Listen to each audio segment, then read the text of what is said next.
Decidi completar meu circuito exploratório. Desci a pé até Margelina e cheguei à Piazza de Martiri justamente quando o céu negro estava tão baixo que parecia apoiado sobre os prédios. Entrei depressa na elegante loja de calçado Solara, convencida de que o temporal desabaria a qualquer instante. Achei Afonso ainda mais bonito do que me lembrava, grandes olhos de cílios longos, lábios bem delineados, o corpo delgado e ao mesmo tempo forte. O italiano um tanto artificial por causa do estudo de latim e grego. Ficou sinceramente feliz ao me ver. Temos atravessado juntos os anos difíceis do ginásio e do liceu, havia criado uma relação afetuosa entre nós que, embora não nos víssemos há tempos, se reanimou prontamente. Comecei a nos divertir. Falamos sem parar e simultaneamente sobre o nosso passado na escola, sobre os professores, sobre o livro que eu tinha publicado, o casamento dele e o meu. Naturalmente, fui eu que mencionei Lila, e ele se confundiu, não queria falar mal dela, mas tampouco do irmão, nem de Ada. Disse apenas: era previsível que fosse terminar assim. Por quê? Porque quando eu dizia que Lina me dava medo, lembro, não era medo, só entendi bem mais tarde. E era o quê? Estranhamento e adesão, um efeito simultâneo de distância e proximidade. Ou seja, é difícil explicar. Eu e você ficamos imediatamente amigos. Eu gosto de você. Com ela, isso sempre me pareceu impossível. Tinha algo de terrível que me fazia ter vontade de me ajoelhar e confessar meus pensamentos mais secretos. Ironizei. Bonito, uma experiência quase religiosa. Ele continuou sério. Não, apenas uma admissão de subalternidade. Bonito mesmo foi quando ela me ajudou a estudar. Isso sim. Lia o manual, entendia imediatamente, resumia tudo para mim de modo simples. Houve momentos, e isso acontece ainda hoje, em que pensava: se eu tivesse nascido mulher, gostaria de ter sido como ela. De fato, dentro da família Carraque, éramos dois corpos estranhos. Nem eu nem ela podíamos durar. Por isso, nunca me importei com suas culpas e sempre me senti ao seu lado. Stefano ainda tem mágoa dela? Não sei. Mesmo que a odeie, tenho esperanças e encrencas demais para gastar com isso. Neste momento, Lina é o último problema dele. A afirmação me pareceu sincera e, sobretudo, fundada, e não falei mais de Lila. Em vez disso, perguntei sobre Marisa, sobre a família Sarratori, por fim, sobre Nino. Foi vago em relação a todos, especialmente sobre Nino, que ninguém, por vontade de Donato, me disse, se arriscara a convidar para o insuportável casamento que ele enfrentaria. Olhou para além da vitrine, relampejava, trovejava, mas ainda não chovia. E disse: eu estava bem do jeito que estava. E Marisa? Ela não estava bem. Queria que ela ficasse noiva para o resto da vida? Não sei. Então, no fim das contas, você fez a vontade dela. Ela procurou Michele. Olhei para ele sem entender. Em que sentido? Riu, uma risadinha nervosa. Foi até ele e colocou contra mim. Eu estava sentada num puff. Ele estava de pé contra a luz. Tinha um aspecto tenso, compacto, dos toureiros dos filmes sobre corridas. Não entendi. Você vai se casar com Marisa porque ela pediu a Solara que lhe dissesse que você devia fazer isso? Estou me casando com Marisa para não fazer uma desfeita Michele. Foi ele quem me pôs aqui dentro, confiou minhas capacidades. Tenho afeto por ele. Você é doido. Você fala assim porque todos têm uma ideia errada de Michele, não sabem como ele é. Contraiu o rosto, tentou inutilmente segurar as lágrimas. Acrescentou: Marisa está grávida. Ah, entendi. Então, o verdadeiro motivo era esse. Peguei a mão dele e, com grande constrangimento, tentei acalmá-lo. Sossegou com muito esforço e me disse: a vida é uma coisa muito feia, Helena. Não é verdade. Marisa vai ser uma boa esposa e uma ótima mãe. Estou me lixando para Marisa. Agora, não exagere. Fixou os olhos em mim. Senti que me examinava como para entender algo de mim que o deixava bloqueado. Perguntou: nem a você, Lila, nunca disse nada? O que ela devia me dizer? Balançou a cabeça subitamente divertido. Está vendo que tenho razão? É uma pessoa incomum. Certa vez confiei um segredo a ela. Estava apavorado e precisava dizer a alguém a razão de meu pavor. Contei a ela e ela me ouviu com atenção, tanto que até me acalmei. Para mim foi importante falar com ela. Me parecia que não me escutava com os ouvidos, mas com um órgão que só ela possuía e que tornava as palavras aceitáveis. No final, não lhe pedi nada, mas se costumava fazer. Jure, por favor, não vai me trair.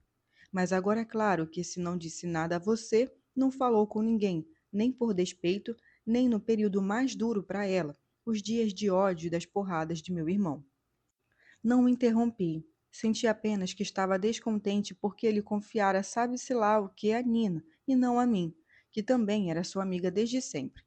Ele deve ter percebido e decidiu remediar. Me abraçou forte e sussurrou em meu ouvido. Helena, eu sou bicha, não gosto de mulheres. Quando eu estava para ir embora, murmurou embaraçado. Tenho certeza de que você já tinha percebido. Isso acentuou meu desgosto. Na verdade, o fato nunca me ocorrera. Assim passou aquele dia longo, sem chuva, sem escuro. E nesse ponto começou uma inversão de tendência que rapidamente converteu uma fase de aparente crescimento da relação entre mim e Lila, em desejo de abreviar e voltar a cuidar de minha vida. Ou talvez já tivesse começado antes, em minúsculos detalhes que, ao me atingirem, eu mal notara, mas agora começavam a acumular-se. O périplo tinha sido útil, e no entanto voltei descontente para casa. Que amizade era essa minha de Lila? Se ela, por tantos anos, não me dissera nada sobre Afonso, com quem sabia que eu tinha uma ligação importante?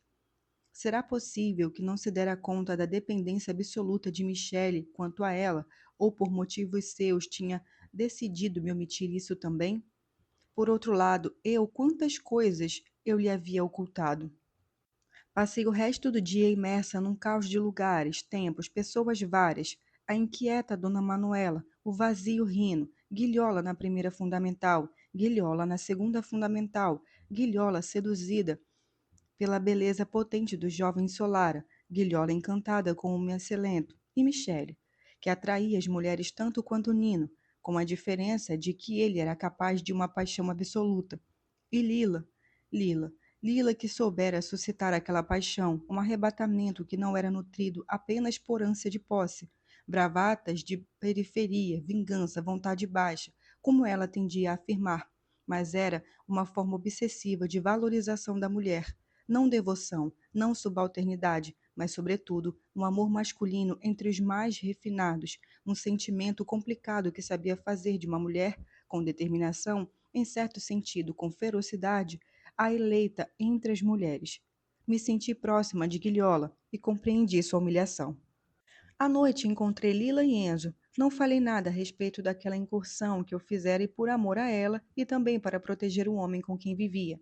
Mas aproveitei um momento em que Lila estava na cozinha dando de comer ao menino para dizer a Enzo que ela pretendia voltar ao bairro. Decidi não lhe esconder minha opinião. Falei que não me parecia uma boa ideia, mas achava que tudo o que pudesse ajudá-la a estabilizar-se era saudável, tinha necessidade apenas de recuperar um equilíbrio, ou que ela julgasse que a ajudaria devia ser encorajado. Tanto mais que o tempo passara e, pelo que eu sabia, no bairro eles não estariam pior do que em San Giovanni a Teduccio. Enzo deu de ombros. Não tenho nada contra. Vou acordar mais cedo e amanhã. Vou voltar um pouco mais tarde à noite. Via a velha casa de Dom Carlo estava para alugar. Os filhos foram embora para a caserta e agora a viúva também quer ir embora com eles. Quanto ela está pedindo? Disse a ele, no bairro os aluguéis eram mais baixos que em San Giovanni Teduccio. Tudo bem, assentiu Enzo. De todo modo, vocês sabem que terão problemas. Aqui também temos. As dificuldades serão maiores e as demandas também. Vamos ver. Vai ficar ao lado dela? Enquanto ela quiser, sim. Fomos ver Lila na cozinha. Falamos da casa de Dom Carlo. Ela acabara de brigar com Genaro. Agora que o menino ficava mais com a mãe e menos com a vizinha, estava desorientado. Tinha menos liberdade, era forçado a perder uma série de hábitos e se rebelava, exigindo aos 5 anos que a mãe lhe desse de comer na boca. Lila começou a gritar. Ele atirou longe o prato, que se espatifou no chão. Quando entramos na cozinha, ela já tinha lhe dado um tapa. Disse-me de modo agressivo: Foi você que me deu comida. A ele fazendo aviãozinho com a colher? Só uma vez. Não devia. E respondi: Não vai acontecer mais. Sim, nunca mais, porque depois você leva sua vida de escritora e eu tenho que desperdiçar meu tempo com isso.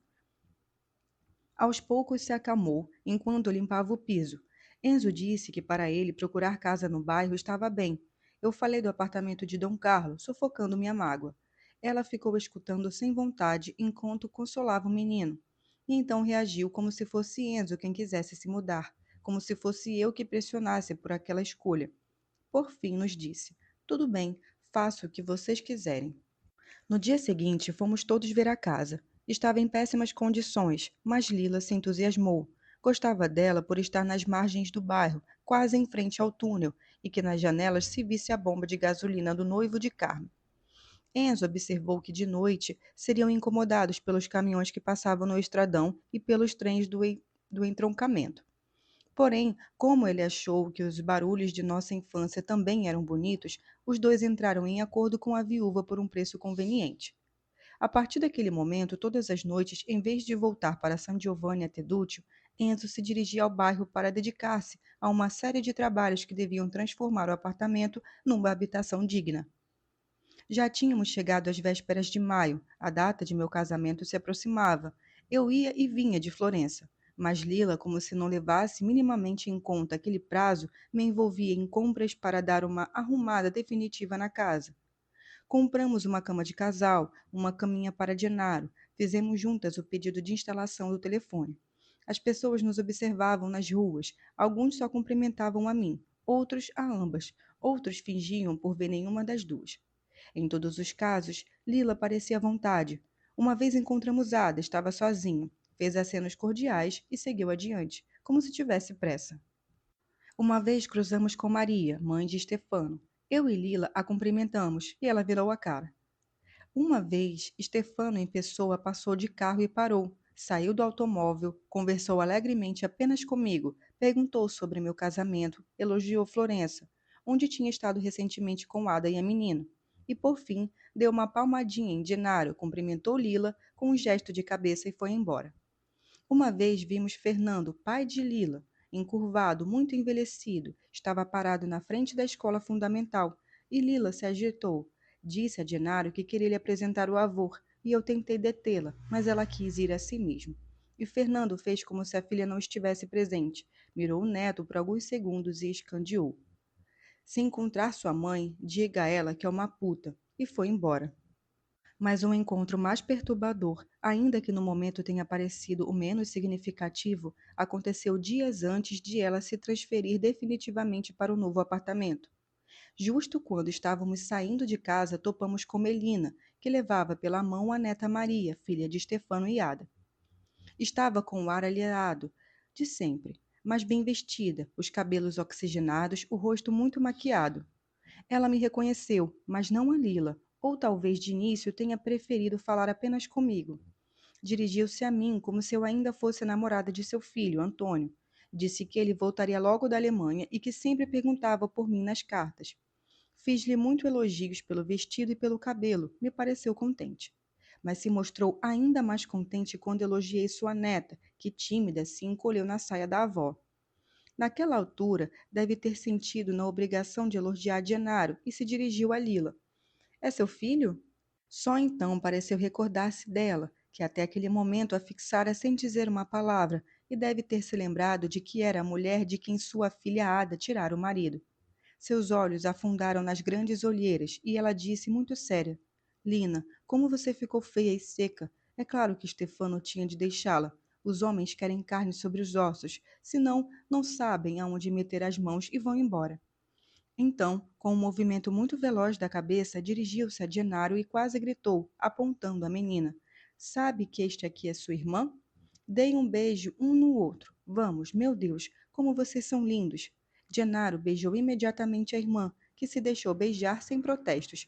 E Melina, ao ver os dois rostos unidos, exclamou: Os dois puxaram ao pai. São idênticos. Depois daquela constatação, como se tivesse coisas urgentes a fazer, sacudiu a neta e foi embora sem se despedir. Durante todo aquele tempo, Lila permaneceu muda, mas entendi que lhe ocorrera algo de muito violento, como na vez em que, ainda criança, tinha visto Melina passar pelo estradão comendo uma barra de sabão. Assim que a mulher e a menina se afastaram, ela teve um estremecimento, despentou-se freneticamente com uma mão, bateu nas pálpebras e disse: Vou ficar assim. Depois tentou arranjar e rearranjar os cabelos e murmurou: Escutou o que ela disse? Não é verdade que você está feia e seca. Quem está se lixando se sou feia e seca? Estou falando da semelhança. Que semelhança? Entre as duas crianças. Melina tem razão. Os dois são idênticos a Stefano. Que nada. A pequena sim, mas Gennaro é diferente. Ela caiu na risada. Depois de tanto tempo, recuperou o riso malvado de sempre e reconfirmou. São como duas gotas d'água. Eu precisava absolutamente ir embora. O que eu podia fazer por ela já tinha feito. Agora só estava me arriscando a atolar eu mesma em reflexões inúteis sobre quem era o verdadeiro pai de Gennaro, sobre quanto Melina tinha percebido bem, sobre os movimentos secretos da cabeça de Lila, sobre o que sabia ou não sabia, ou supunha e não dizia, ou achava melhor acreditar, e assim por diante, numa espiral que me consumia. Discutimos sobre aquele encontro aproveitando o fato de que Enzo estava no trabalho. Usei lugares comuns do tipo: uma mulher sempre sabe quem é o pai de seus filhos. Falei: você sempre sentiu que esse filho era de Nino. Aliás, resolveu tê-lo justamente por isso. E agora tem certeza de que é de Stefano só porque Melina é louca, falou? Mas ela ria e dizia: que estúpida, como é que não conseguia entender? E, coisa para mim incompreensível, parecia contente. Então, por fim, me calei. Se aquela nova convicção a ajudava a se curar, ótimo. E se fosse mais um sinal de sua instabilidade, o que eu poderia fazer? Chega. Meu livro tinha sido adquirido na França, na Espanha e na Alemanha. Seria traduzido por lá. Eu tinha publicado outros 2 artigos sobre o trabalho feminino nas fábricas da Campânia e o pessoal do Unitar tinha ficado satisfeito. Da editora me chegavam incentivos para um novo romance. Enfim, eu precisava me dedicar a 1000 coisas minhas. Já tinha me dedicado bastante a Lila e não podia continuar me perdendo nos meandros de sua vida. Encorajada por Adele, comprei em Milão um tailleur de cor creme para o casamento. Caía bem em mim, o casaco era bem elegante, a saia curta. Enquanto o provava, pensei em Lila, em seu luxuoso vestido de noiva, na foto que o modista tinha exposto na vitrine da Rete Filho. E a comparação me fez sentir definitivamente diversa. O casamento dela, o meu, mundos já muito distantes. Tempos atrás, eu tinha dito a ela que não poderia e nem casaria na igreja, que não usaria um vestido de noiva tradicional, que Pietro mal havia admitido a presença dos parentes próximos. Por quê? Me perguntara ela, mas sem particular interesse. Por que o quê? Por que não se casam na igreja? Não somos religiosos. E o dedo de Deus e o Espírito Santo, ela citou, me recordando o artiguinho que tínhamos escrito juntas na infância. Já cresci, mas pelo menos faça uma festa, convide os amigos. Pietro não quer. Não vai convidar nem a mim. Você viria? Então ela riu balançando a cabeça. Não. Pois é, mas nos primeiros dias de maio, quando resolvi tomar uma última iniciativa antes de deixar definitivamente a cidade, as coisas tomaram um rumo desagradável. Eu tinha decidido fazer uma visita a Galiane. Procurei o número, telefonei. Disse que estava para me casar, que ia morar em Florença e queria passar para me despedir. Sem demonstrar surpresa, sem alegria, mas com gentileza, ela me convidou para as 5 da tarde no dia seguinte. Antes de desligar, falou: traga também aquela sua amiga Lina, se ela quiser. Daquela vez, Lila se fez de rogada e deixou Genaro com Enzo. Eu me maquiei, me penteei, me vesti segundo o gosto que assimilara a de Adélio, e ajudei Lila a assumir um aspecto pelo menos digno, já que era difícil convencê-la a ficar bonita. Ela queria levar uns doces. Eu disse que não era o caso. Em vez disso, comprei um exemplar do meu livro, embora desse por certo que Galiane já o tivesse lido. Fiz isso apenas para ter um meio de lhe escrever uma dedicatória. Chegamos pontuais. Tocamos a campainha. Silêncio. Tocamos de novo. Nádia abriu a porta ofegante, desmazelada, sem a polidez de sempre, como se tivéssemos perturbado não só seu aspecto, mas também sua boa educação. Expliquei que tinha um encontro com a mãe dela. Não está, disse, mas nos fez aguardar na sala. E desapareceu. Ficamos mudas, trocando sorrisinhos incomodados na casa silenciosa. Passaram-se talvez 5 minutos e finalmente ouvimos passos no corredor. Pasquale apareceu meio descabelado. Lila não demonstrou a mínima surpresa. Eu exclamei realmente maravilhada. O que você está fazendo aqui? Ele respondeu sério, sem cordialidade. O que vocês estão fazendo aqui? E a frase inverteu a situação. Eu é que precisei explicar a ele, como se aquela coisa fosse sua, que tinha marcado um encontro com minha professora. Ah, disse, e perguntou a Lila despachado. Você se recuperou? Estou bem. Bom saber. Fiquei irritada, respondi por ela. Disse que só agora Lila começava a se sentir melhor e que, de todo modo, a Socavo tinha tido uma bela lição. Que os inspetores fizeram uma visita, que a fábrica teve que pagar a Lila tudo o que devia. É mesmo? Disse ele justo quando Nádia reapareceu, agora arrumada como se fosse sair. Entendeu, Nádia? A doutora Grego diz que deu uma bela lição a Socavo. Exclamei. Eu não. Ela não. Quem deu a lição a Socavo foi o Pai Eterno.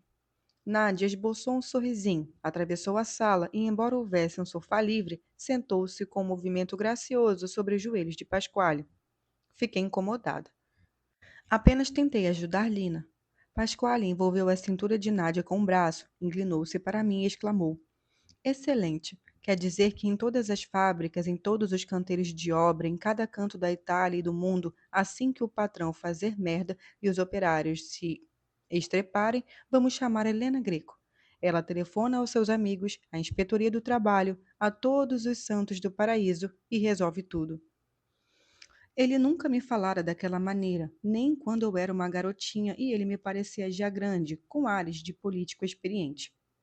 Me senti ofendida. Fiz que ia responder, mas Nádia interveio me interrompendo. Dirigiu-se a Lila com sua vozinha lenta, como se não valesse a pena falar comigo.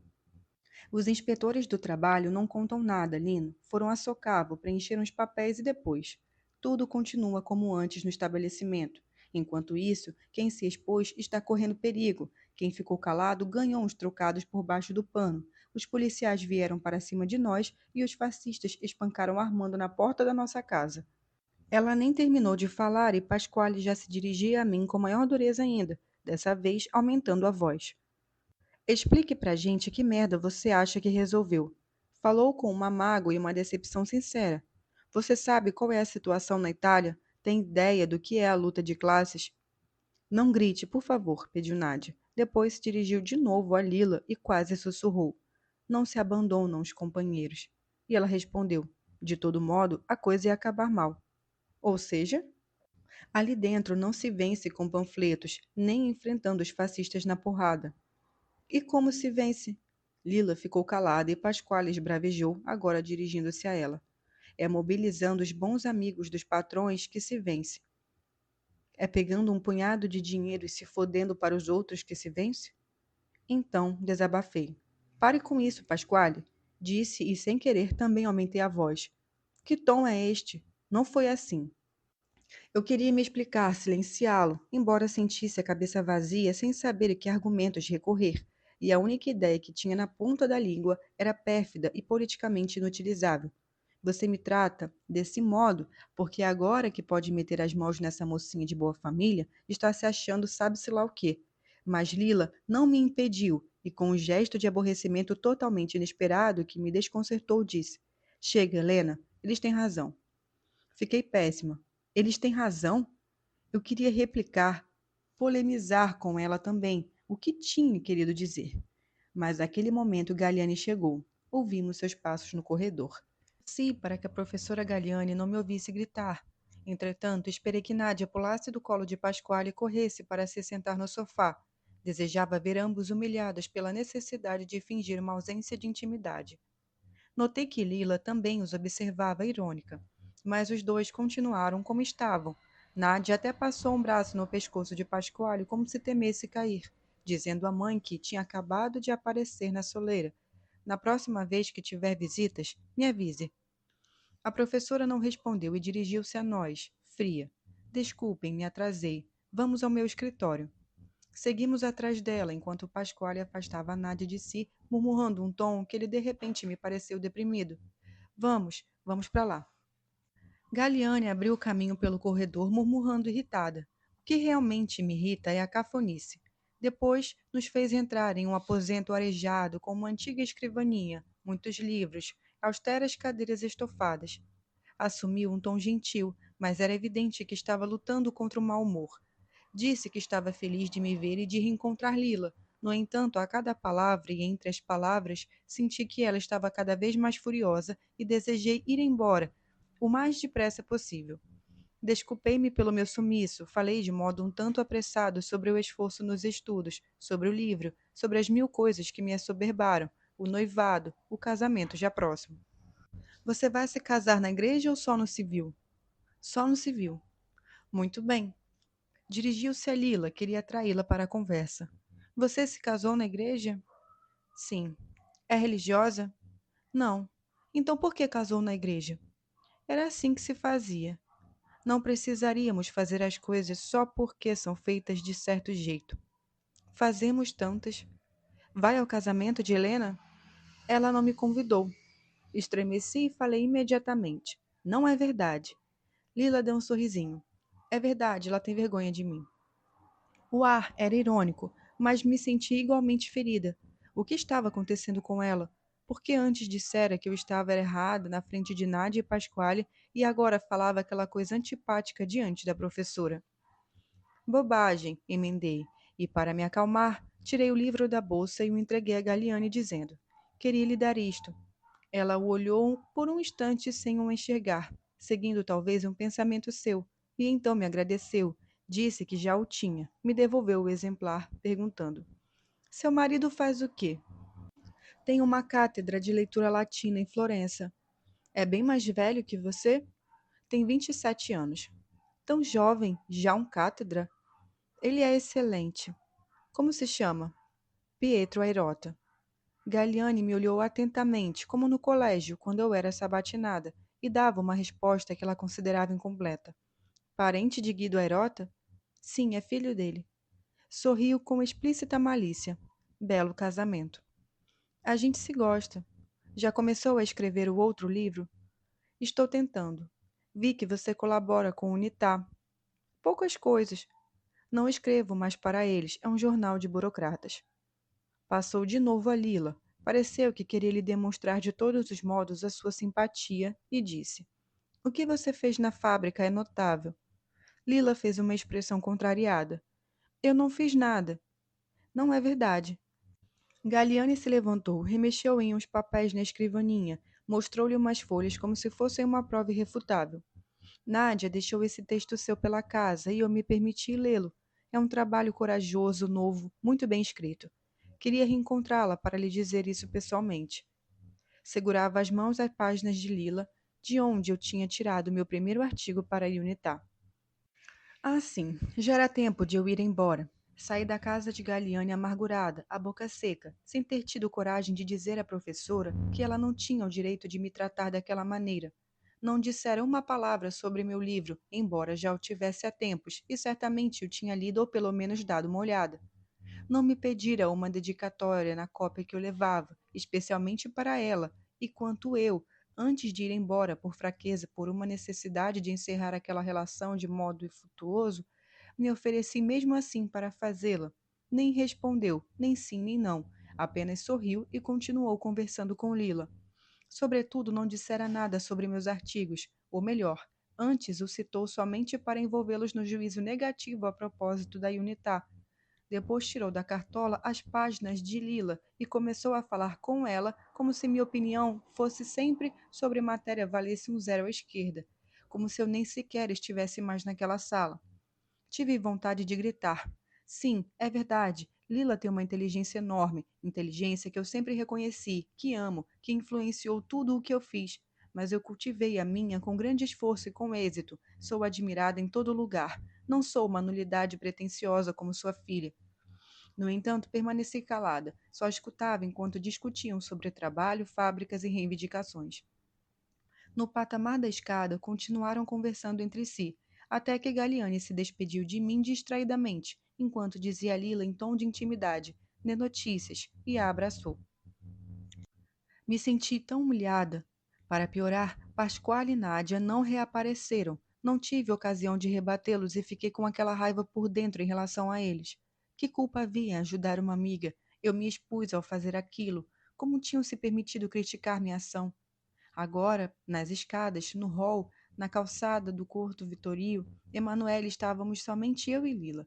Já estava a ponto de gritar para ela: Você acha realmente que eu tenho vergonha de você? O que deu na sua cabeça? Por que deu razão àqueles dois? Você é uma ingrata. Fiz tudo para estar ao seu lado, para lhe ser útil, e você me trata assim. Você realmente não é uma pessoa boa da cabeça. Mas assim que chegamos à rua, antes mesmo que eu pudesse abrir a boca, ela me pegou pelo braço e desandou a falar em minha defesa contra Galiane. Não encontrei nenhuma brecha para censurá-la, nem pelo seu alinhamento com Pascoal e Nádia, nem pela acusação insensata de que eu não a queria em meu casamento.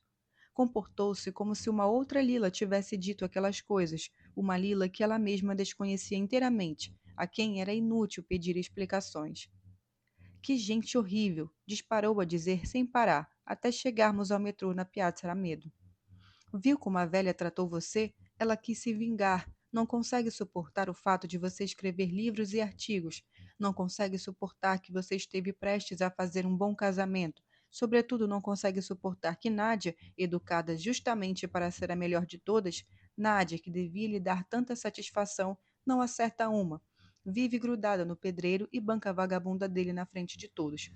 É verdade, ela não suporta tudo isso, mas você não deixaria de se incomodar. Foda-se para ela. Não devia ter deixado o livro com ela, não devia perguntar se queria dedicatória. Aliás, não devia ter feito dedicatória nenhuma. Essa gente precisa ser tratada com pontapés. Seu defeito é que você é boazinha demais, engole tudo que as pessoas estudadas dizem, como se só eles tivessem cabeça. Mas não é assim, relaxe. Vá, se case, faça sua viagem de lua de mel. Você se preocupou muito. Escreva outro romance. Você sabe que espero coisas maravilhosas suas, que gosto muito de você. Durante todo o tempo fiquei ouvindo, subjugada. Com ela não havia modo de aquietar. Cedo ou tarde, cada ponto firme de nosso relacionamento se revelava uma fórmula provisória. Logo se movia algo em sua cabeça que a desequilibrava e me desequilibrava. Não entendi se aquelas palavras de fato serviam como um pedido de desculpas, se falava com fingimento, me ocultando sentimentos que não tinha intenção de me confiar, e se pensava num adeus infinito. Com certeza estava sendo falsa, sendo ingrata, e eu, malgrado todas as minhas mudanças, continuava sendo subalterna. Senti que nunca me livraria daquela subalternidade, e essa constatação me pareceu insuportável. Desejei e não consegui afastar esse desejo que o cardiologista estivesse enganado, que Armando tivesse razão, que ela realmente estivesse doente e morresse. Desde então, por anos não nos vimos mais, apenas nos falamos por telefone, tornando-nos uma para a outra fragmentos de vozes, sem jamais uma verificação do olhar. Mas o desejo de que ela morresse ficou num canto. Eu o expulsava, e ele não ia embora. Na noite anterior à minha partida para Florença, não consegui dormir.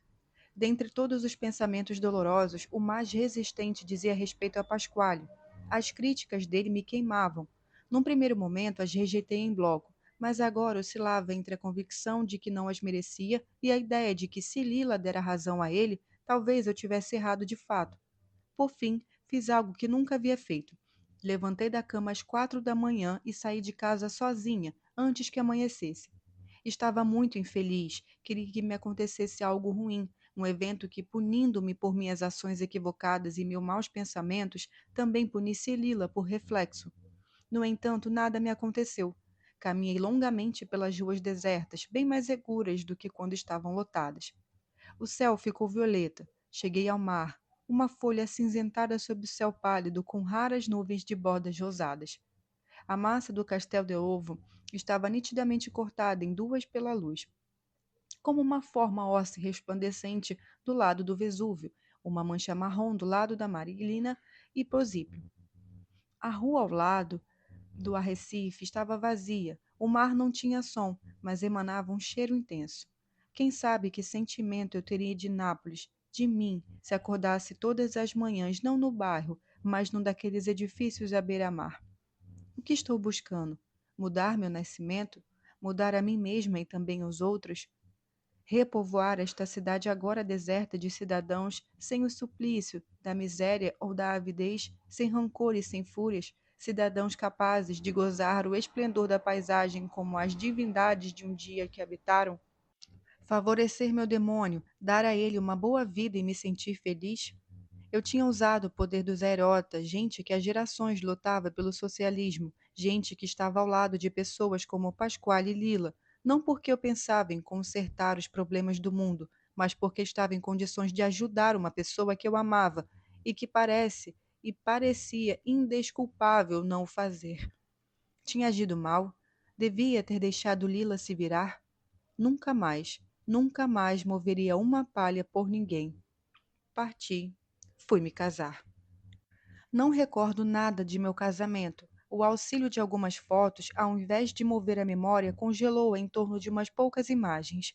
Pietro com uma expressão distraída, eu com uma aparência irritada, minha mãe fora de foco, mas mesmo assim conseguindo se mostrar descontente. Ou não. É do ritual em si, que não lembra nada, mas tenho em mente a longa discussão que tive com Pietro dias antes de nos casarmos. Disse a ele que pretendia tomar a pílula para não ter filhos, que me parecia urgente tentar, antes de tudo, escrever outro livro. Estava certa de que contaria imediatamente com sua concordância. Em vez disso, para minha surpresa, ele se mostrou contrário. Primeiro fez disso um problema jurídico. A pílula ainda não estava sendo oficialmente comercializada. Depois disso, que muitos falavam que ela fazia mal à saúde. Então, passou a uma argumentação complicada sobre sexo, amor e fecundação. Por fim, resmungou: se alguém realmente precisava escrever, escreve de qualquer jeito, mesmo esperando um bebê. Fiquei incomodada, me enfureci. Aquela reação me pareceu incoerente com um jovem culto que tinha exigido o casamento apenas no civil, e disse isso a ele. Brigamos. Chegamos o dia do matrimônio sem fazermos as pazes. Ele mudo e eu fria. Houve ainda outra surpresa que não se apagou: a recepção. Tínhamos decidido casar, nos despedir nos parentes e ir para casa sem nenhum tipo de festa. Aquela escolha havia amadurecido fundidamente a vocação ascética de Pietro contra a minha tendência de mostrar que eu não pertencia mais ao mundo de minha mãe. Mas nossa linha de conduta foi secretamente minada por Adele. Ela nos arrastou para a casa de uma amiga, para um brinde, e ali Pietro e eu nos vimos no centro de uma grande recepção numa nobilíssima mansão florentina, entre um considerável número de parentes dos Airota e as pessoas conhecidas, algumas conhecidíssimas, que ficaram lá até a noite. Meu marido ficou taciturno e eu me perguntei desorientada por quê, já que de fato se tratava da festa do meu casamento. Eu teria que me limitar a convidar apenas meus pais e meus irmãos. Indaguei a Pietro. Você sabia que as coisas estavam nesse pé? Não. No início, enfrentamos juntos a situação, mas logo ele se mostrou refratário às tentativas da mãe e da irmã de apresentá-lo ora a um, ora a outro convidado. Isolou-se num canto com os seus parentes e conversou com eles durante todo o tempo. Eu, a princípio, me resignei, com certo desconforto, a habitar a arapuca em que tínhamos caído. Depois comecei a achar excitante que políticos famosos, intelectuais prestigiosos, jovens revolucionários e até um poeta e um romancista muito conhecido demonstrassem interesse por mim, pelo meu livro, e me elogiassem pelos artigos do Unitá. O tempo voou e me senti cada vez mais aceita no mundo dos Airota. Até meu sogro quis me ter ao seu lado, perguntando-me com gentileza sobre minhas competências e questões relativas ao trabalho. Em pouco tempo, se formou um círculo, pessoas empenhadas em refletir nos jornais e revistas sobre a maré de reivindicações que estava tomando conta do país. E eu, que estava ali ao lado deles, aquela era minha festa e eu estava no centro dos debates. A certa altura, meu sogro elogiou muito um artigo publicado no Mondo Operaio, que, segundo ele, expunha o problema da democracia na Itália com límpida inteligência. Graças a uma grande quantidade de dados, o texto substancialmente mostrava que, enquanto a RAI, os grandes jornais, a escola, a universidade e a magistratura trabalhassem dia e noite para consolidar a ideologia dominante, a concorrência eleitoral resultaria de fato truncada e os partidos operários nunca teriam votos suficientes para governar. Sinais de concordância, citações em defesa daquela tese, referências a essa contribuição. Por fim, o professor Airota, com toda a sua autoridade, disse o nome do autor do artigo, e eu soube antes mesmo que o pronunciasse: Giovanni Sarratori, que se tratava de Nino. Fiquei tão contente que não consegui me conter. Disse que o conhecia. Chamei a Adele para que confirmasse o meu marido e aos presentes como o meu amigo napolitano era brilhante. Nino participou do meu casamento mesmo não estando presente, e ao falar sobre ele me senti autorizada a falar também sobre mim, sobre as razões que me levaram a tratar das lutas dos trabalhadores, da necessidade de fornecer elementos para que os partidos de representantes parlamentares da esquerda superassem os atrasos que tinham acumulado na compreensão da quadra política e econômica em curso, e assim por diante, com fórmulas que eu tinha aprendido fazia pouco mais que usei com desenvoltura. Me senti poderosa. Fiquei cada vez mais bem-humorada. Gostei de estar ao lado de meus sogros e de me sentir parecida e apreciada por seus amigos. No final, quando meus parentes se despediram tímidos e correram para se abrigar não sei onde, à espera do primeiro trem que os levasse de volta a Nápoles, eu já não tinha vontade de manter a cara amarrada para Pietro, coisa que ele deve ter notado, já que, por sua vez, ficou mais carinhoso e diluiu qualquer tensão. Assim que chegamos ao nosso apartamento e fechamos a porta de casa, começamos a fazer amor. No início gostei muito, mas o dia ainda me reservava um fato surpreendente.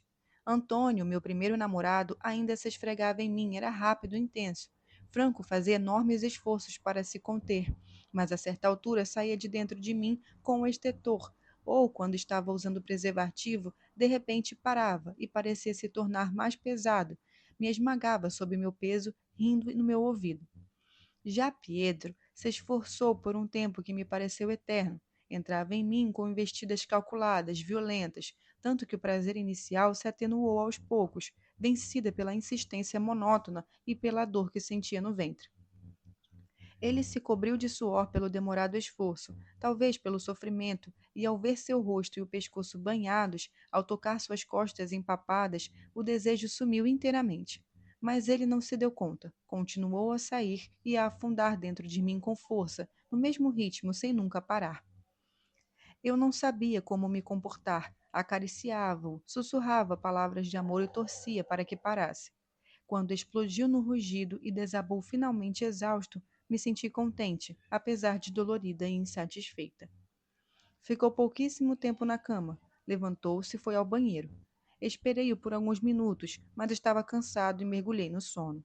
Acordei assustada depois de 1 hora e me dei conta de que ele não tinha voltado para a cama. Encontrei-o no escritório, sentado à escrivaninha. O que você está fazendo? Ele sorriu. Trabalhando. Venha dormir. Vá você, estou indo mais tarde. Tenha certeza que engravidei naquela noite. Assim que descobri que esperava um filho, fui tomada de ansiedade e telefonei logo para minha mãe. Por mais que nossa relação sempre tivesse sido conflituosa, naquela circunstância prevaleceu a necessidade de ouvi-la. Foi um erro. Ela imediatamente passou a me atormentar. Queria sair de Nápoles, estabelecer-se em minha casa, me ajudar, me orientar, ou, em vez disso, levar-me de volta para o bairro, ter-me de novo em sua casa, confiar-me à velha parteira que trouxera à luz todos os seus filhos. Tive dificuldade de mantê-la à distância. Falei que já estava sendo acompanhada por um ginecologista amigo de minha sogra, um grande professor, e que eu faria o parto na clínica dele. Ela se ofendeu, sibilou para mim. Prefere sua sogra a mim. E não telefonou mais. Passados alguns dias, quem ligou foi Lila. Já tínhamos tido uns contatos telefônicos depois de minha partida, mas só de poucos minutos. Não queríamos gastar muito. Ela, alegre, eu distante. Ela perguntando irônica sobre minha vida de casada, eu me informando séria sobre sua saúde. Dessa vez me dei conta de que algo não ia bem. Está chateada comigo? Indagou. Não, porque deveria.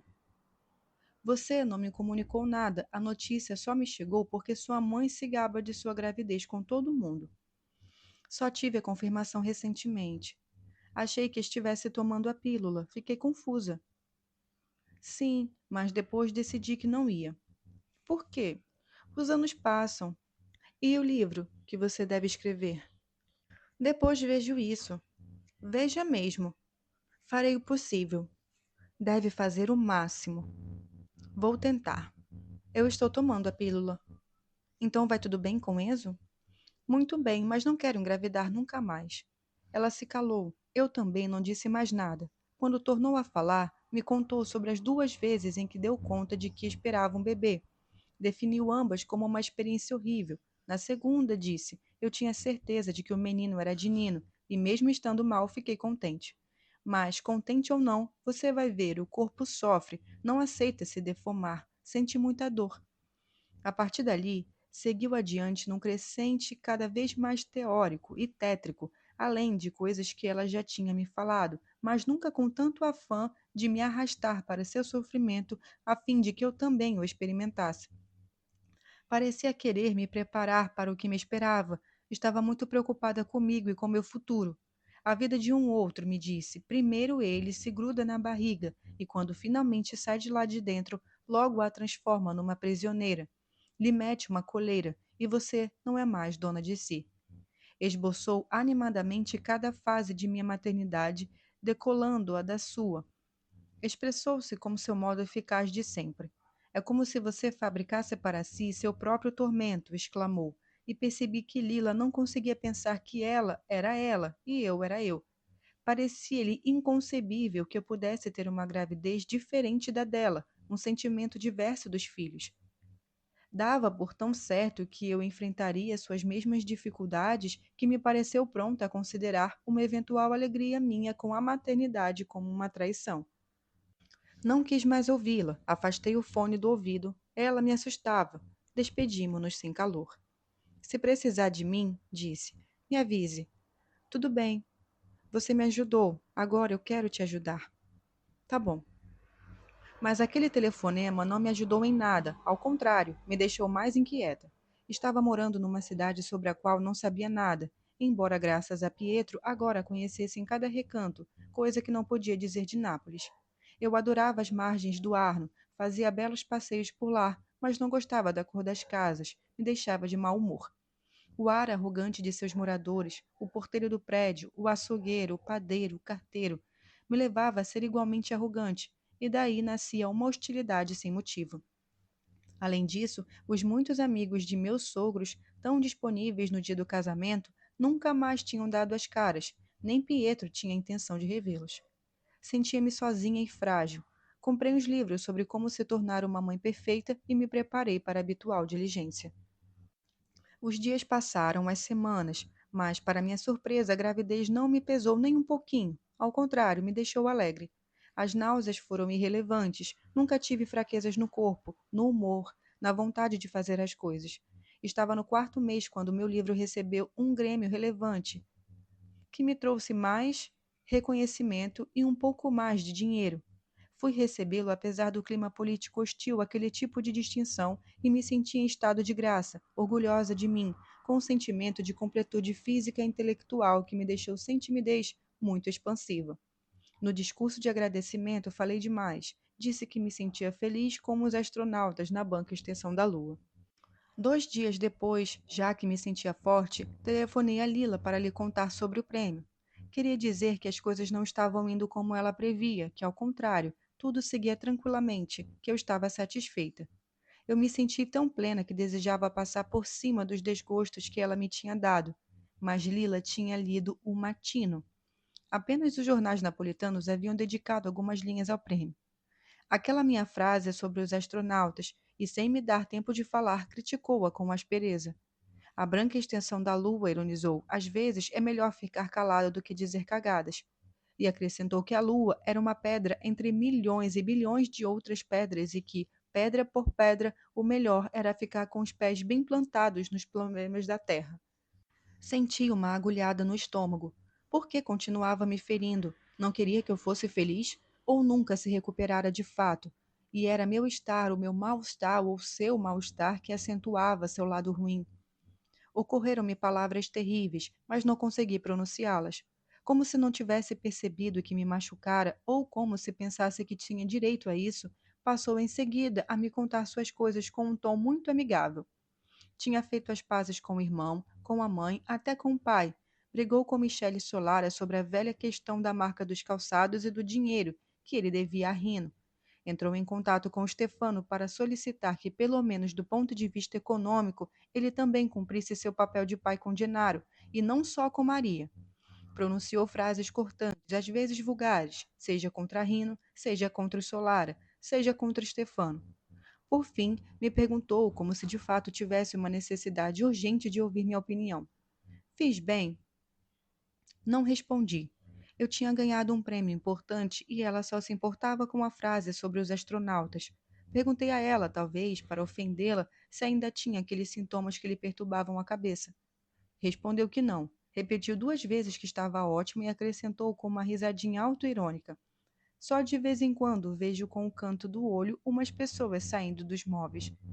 Então me perguntou: tudo bem com a gravidez? Tudo ótimo, excelente, eu disse. Nunca estive melhor. Viajei bastante naqueles meses. Era convidada para cá e para lá não só por causa do meu livro, mas também pelos artigos que escrevia, os quais, por sua vez, me forçavam a deslocar-me para ver de perto as novas formas de greve, as reações do patronato.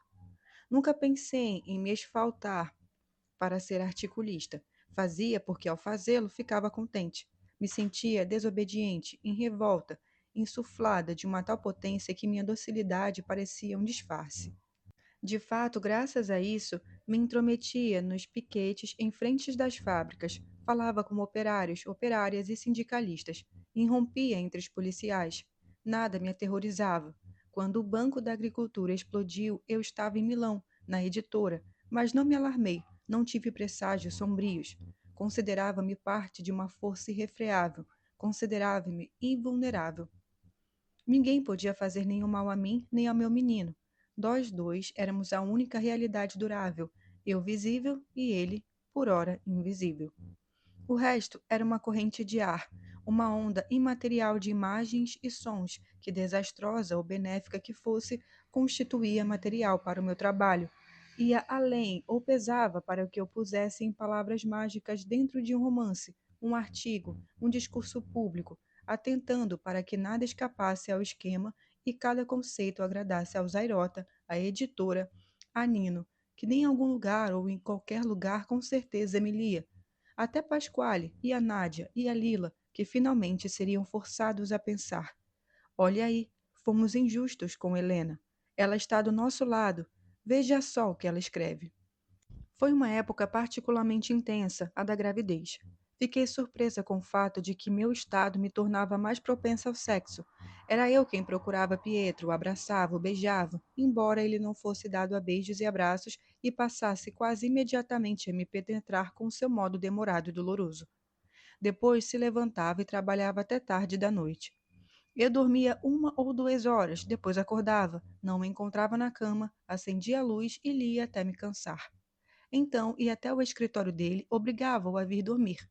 Ele me obedecia, mas se lamentava de manhã cedo. Parecia que o sono o assustava. Já eu continuava dormindo até meio-dia. Houve apenas um acontecimento que me deixou angustiada. Era o 7º mês, a barriga já pesava bastante. Eu estava nos portões da metalúrgica, no Ovo Pinore, quando estourou uma briga e fugi. Depois eu tinha feito o movimento errado, não sei. O fato é que senti uma fisgada dolorosíssima no centro da nádega direita, que se estendeu pela perna como um ferro quente. Voltei para casa mancando, deitei na cama, passou. Mas de vez em quando a dor reaparecia e se irradiava pela coxa até a virilha. Habituei-me a reagir buscando posições que a atenuassem, mas quando me dei conta de que tendia a mancar continuamente, fiquei aterrorizada e fui ao professor que acompanhava meu pré-natal. Ele me acalmou, disse que estava tudo em ordem, o peso que eu carregava no ventre me cansava, causando um pouco de ciática. Por que está tão preocupada? Me perguntou um tom afetuoso. A senhora é uma pessoa tão serena. Menti, disse que não sabia. Na verdade, eu sabia perfeitamente. Era o temor de que os passos de minha mãe tivessem me alcançado, que tivessem se infiltrado em meu corpo, que eu passasse a mancar para sempre que nem ela.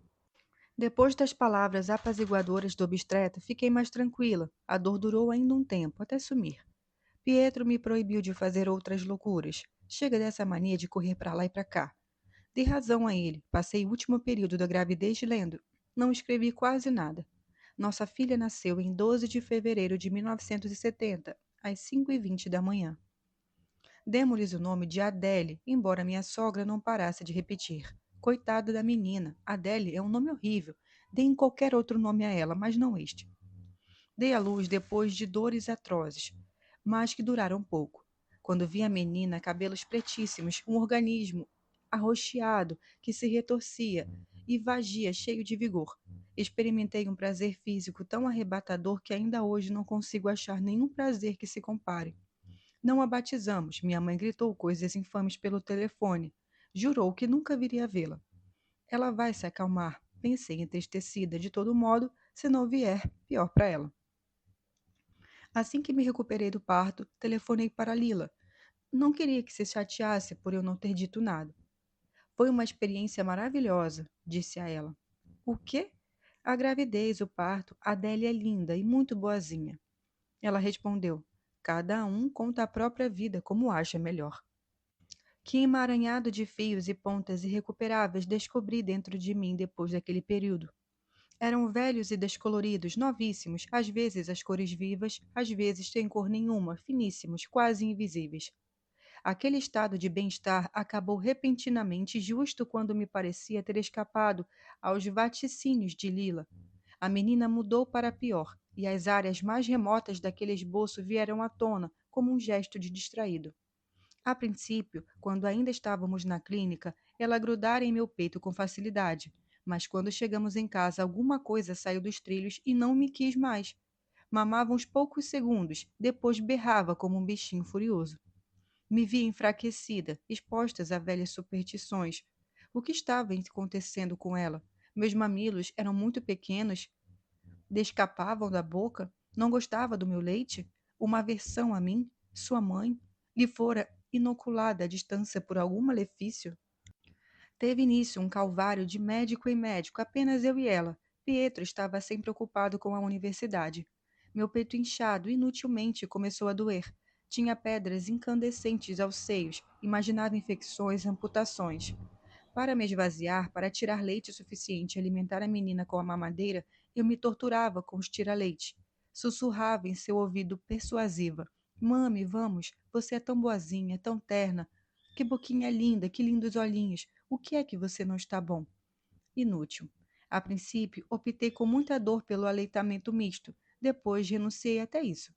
Passei ao leite artificial, que me obrigou a longos preparativos dia e noite, um sistema irritante de esterilização das mamadeiras, um controle obsessivo dos pesos antes e após as refeições, sentimento de culpa a cada diarreia. Às vezes me lembrava de Silvia, que no clima turbulento da Assembleia Estudantil em Milão, dava de mamar ao filho de Mino, Mirko, com grande naturalidade, e cedia a choros longos e escondidos. Por alguns dias, a menina se regularizou. Me senti aliviada, esperei que tivesse chegado o momento de reorganizar minha vida. Mas a trégua durou menos de uma semana. Em seu primeiro ano de vida, a pequena nunca pregou o olho, seu corpinho miúdo se retorcia e estremecia por horas, com uma energia e uma resistência insuspeitadas. Só se acalmava quando eu passeava com ela pela casa, apertava meus braços, falando em seu ouvido. Agora a criaturinha maravilhosa da mamãe vai ficar boazinha, agora vai ficar calada, agora descansa, e agora dorme. Mas a criaturinha maravilhosa não queria dormir, parecia temer o sono que nem o pai. O que era? Dor de barriga, fome, medo do abandono porque eu não amamentara, mal-olhado, um demônio que lhe entrara no corpo? E o que é que eu tinha? Que veneno tinha entrado em meu leite? E a perna? Era uma impressão ou estava voltando a doer? Culpa de minha mãe? Queria me punir porque durante toda a vida eu tentara não me parecer com ela? Ou havia mais coisas? Uma noite ressurgiu em minha memória o fio de voz de Guilhola quando espalhava pelo bairro que Lila tinha o poder tremendo que era capaz de malefícios com o fogo que sufocava os bebês na barriga.